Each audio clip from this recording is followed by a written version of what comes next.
A educação brasileira ainda enfrenta desafios relacionados ao predomínio de metodologias tradicionais, centradas na transmissão de conteúdo e pouco alinhada a transformações tecnológicas e sociais da atualidade. No ensino de ciências, esse cenário é evidenciado pela ausência de atividades investigativas que estimulam o questionamento e o desenvolvimento de habilidades científicas, do pensamento crítico, levando muitos estudantes a assumirem um papel passivo na aprendizagem. Nesse contexto, torna-se necessário adotar metodologias mais atrativas e significativas, com o uso de histórias em quadrinho, que combinam linguagem visual e verbal para promover uma aprendizagem mais crítica e contextualizada. Com base nessa proposta, esse trabalho explorou o uso das inteligências artificiais generativas, as IAs, ChatGPT e Gemini, na criação de histórias em quadrinho, sobre conteúdo de ciências do ensino fundamental. Dessa forma, buscamos pontuar 3 aspectos no nosso trabalho: o estabelecimento das metodologias alternativas para o ensino de ciências, as histórias em quadrinho como modelo didático auxiliar no processo de ensino-aprendizagem e o uso da inteligência artificial como ferramenta de apoio para métodos diferenciados como as próprias histórias em quadrinho. Metodologias diferenciadas fundamentam-se no caráter ativo e contextualizado, tornando o aluno peça central da construção de seu aprendizado, através da adequação dos métodos à bagagem cultural do próprio aluno, sobretudo na educação básica, a partir do uso de elementos da cultura pop e da cultura amazônica, mais voltado ao contexto escolar mapaense. Essas metodologias promovem uma identificação com o conteúdo trabalhado em sala de aula e um engajamento maior nas propostas curriculares da disciplina. Para um ensino mais eficiente de ciências, é necessário o alinhamento com esses métodos que se diferenciem do tradicional, desenvolvendo de forma prática, visual e lúdica conteúdos mais abstratos e de difícil assimilação pelos alunos. As estratégias lúdico-visuais, como as histórias em quadrinho, estimulam o sistema visual dos alunos e, sendo este o sistema de maior percepção do meio externo do corpo humano, temos como resultado uma aprendizagem mais significativa ao estabelecer esse tipo de estratégia e esse tipo de método. Como a Maria Fernanda falou anteriormente, nós construímos os quadrinhos a partir da inteligência artificial, utilizando principalmente 2 plataformas, o ChatGPT e o Gemini do Google. Nessas 2 plataformas, nós desenvolvemos alguns prompts padrões, que seriam comandos a serem executados dentro da plataforma para gerar imagens. Então, a gente desenvolveu um padrão a ser seguido para a construção de todas as imagens dos quadrinhos. Após a geração da imagem, a gente extraía a imagem ali da plataforma e organizava ela em formato de livreto para impressão.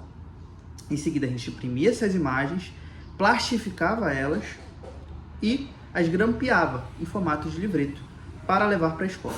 O nosso projeto ele caracteriza-se como uma pesquisação quanti-qualitativa, de cunho também interventivo, devido ao fato de nós propormos uma intervenção pedagógica junto com os professores participantes da pesquisa. Essa intervenção seria justamente os quadrinhos, o uso deles dentro da sala de aula. A pesquisa ela está vinculada ao PIBID de Ciências Biológicas da Universidade Federal do Amapá. Então, a escolha do local da pesquisa, no caso, a Escola Maria de Nazaré Pereira Vasconcelos, se dá justamente a partir desse âmbito. Nós estimamos alcançar um grupo amostral de 60 a 80 alunos.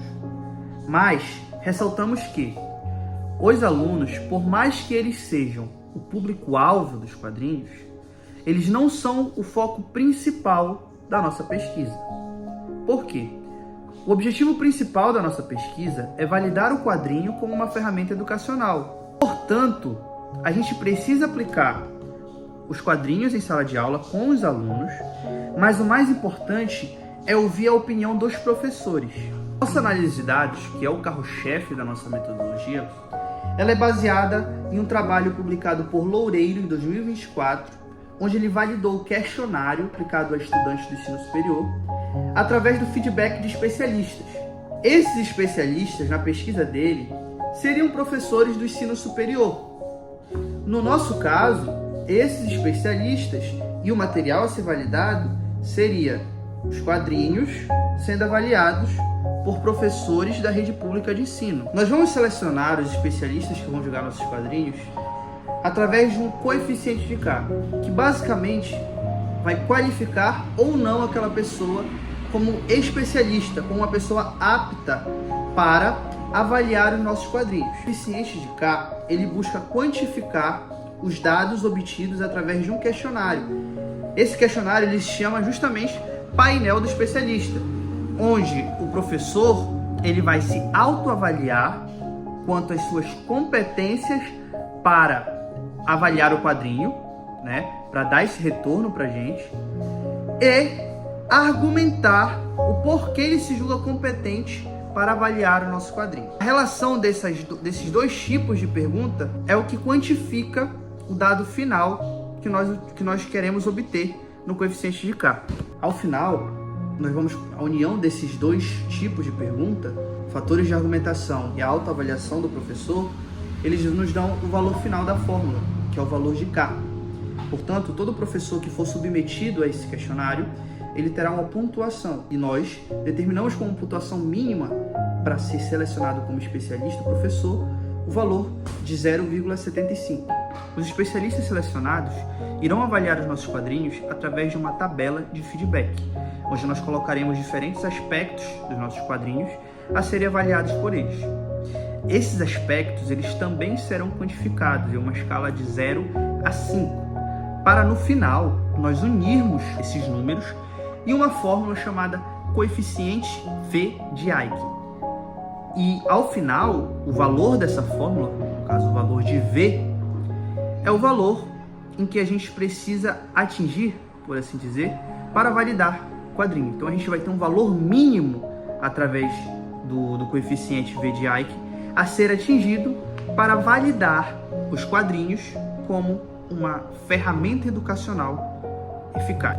Como resultados parciais, nós temos o relato de experiência dos professores de ciências da Escola Maria de Nazaré Pereira Vasconcelos, que utilizaram os quadrinhos em suas salas de aula. Segundo o relato de experiência dos professores, os quadrinhos tiveram um impacto positivo no processo de ensino-aprendizagem do aluno. Eles atribuíram isso à linguagem coloquial e aos aspectos regionais que implementamos nas ilustrações, dizendo que esses aspectos, essas características, facilitaram a compreensão e atraíram o aluno para o conteúdo. O uso dos quadrinhos também incentivou a leitura, a busca pela literatura por parte dos alunos. Concluímos que os quadrinhos possuem um potencial muito grande para contribuir positivamente no processo de ensino-aprendizagem dos alunos. A dinamização, a ilustração dos conteúdos por meio dos quadrinhos, utilizando uma linguagem mais coloquial, que busca atrair o aluno para dentro do texto, tem se comprovado como algo inovador, uma metodologia alternativa inovadora dentro da sala de aula.